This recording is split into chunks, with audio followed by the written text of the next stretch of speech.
चंचल मन को शांत करना बहुत जरूरी होता है, क्योंकि अशांत मन में कई सवाल होते हैं और यह इधर उधर भटक सकता है। गौतम बुद्ध मन को शांत करने के आयामों के बारे में बताते हैं। हम सभी जानते हैं कि व्यक्ति का मन बहुत चंचल होता है। यही कारण है कि मन अशांत रहता है और कई तरह के सवालों का जन्म भी अशांत मन के कारण ही होता है। यदि आप जीवन में शांति चाहते हैं तो इसके लिए जरूरी है मन को शांत करना। लेकिन मन को शांत कैसे किया जाए? गौतम बुद्ध से जुड़ी इस कहानी के माध्यम से आप जान सकते हैं कि मन को शांत करने का क्या तरीका है। इसमें भगवान गौतम बुद्ध द्वारा मन को शांत करने के आयामों के बारे में बताया गया है। जानते हैं इस कहानी के बारे में, जिससे आपका जीवन बदल जाएगा। मन को शांत करने की कहानी। एक बार एक लड़का गौतम बुद्ध के पास जाकर कहता है, मेरे जीवन में बहुत अशांति है, कृपा करके आप मेरा मार्गदर्शन कीजिए जिससे कि मैं इस अशांति से छुटकारा पा सकूं। गौतम बुद्ध लड़के से जीवन की अशांति का कारण पूछते हैं। लड़का उत्तर देता है, अत्यधिक विचारों के कारण मेरे भीतर बहुत सारे विचार आते हैं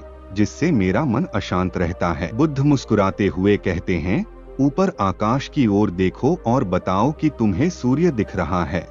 लड़का ऊपर देखता है और कहता है, धूप दिख रहा है। बुद्ध उससे पूछते हैं कि अगर तुम लगातार धूप में खड़े रहोगे तब क्या होगा? वह कहता है, मुझे अत्यधिक गर्मी लगेगी और शरीर में बेचैनी होगी। बुद्ध लड़के से कहते हैं कि अगर धूप में खड़े रहने से तुम्हें गर्मी लगती है तो इसमें दोष किसका है, सूर्य के ताप का या तुम्हारा? लड़का कुछ सोचने के बाद कहता है, इसका जवाब आप ही बताइए। बुद्ध कहते हैं, सूर्य का काम है ताप देना और ताप का काम है गर्मी लगना। ऐसे में तो दोष तुम्हारा ही है कि तुम धूप में जाकर खड़े हुए जिससे कि तुम्हें गर्मी लगी। तुम्हें अगर शीतलता चाहिए तो तुम्हें छांव में रहना होगा। ठीक इसी तरह चंचल मन का भी स्वभाव होता है, विचारों और भावनाओं को जागृत करना। विचार क्षण भर के लिए होते हैं, लेकिन विचार से पैदा हुई भावनाएं देर तक टिकी रहती है।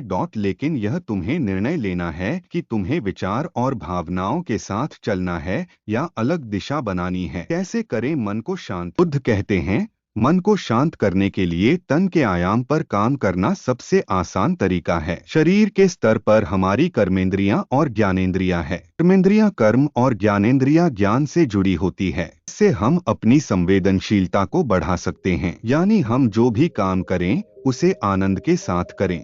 मन के आयाम से हटकर तन के आयाम पर जाने से ही तुम्हारा चित्त शांत होगा। ऐसा करने से तुम मन के आयाम से हटकर शरीर के आयाम पर आ जाओगे, ठीक उसी तरह जैसे तुम धूप से हटकर छांव में आ सकते थे। मन के आयाम से हटने पर तुम्हारी जागरूकता तन पर आ जाएगी। जब तुम तन के आयाम पर काम करोगे तब तुम्हारा चित्त शांत होगा। इसलिए हर काम को तन के आयाम पर करने से मन स्वतः शांत हो जाता है। अपने मन के विचार और भावना को नहीं बल्कि सुर को सुनो।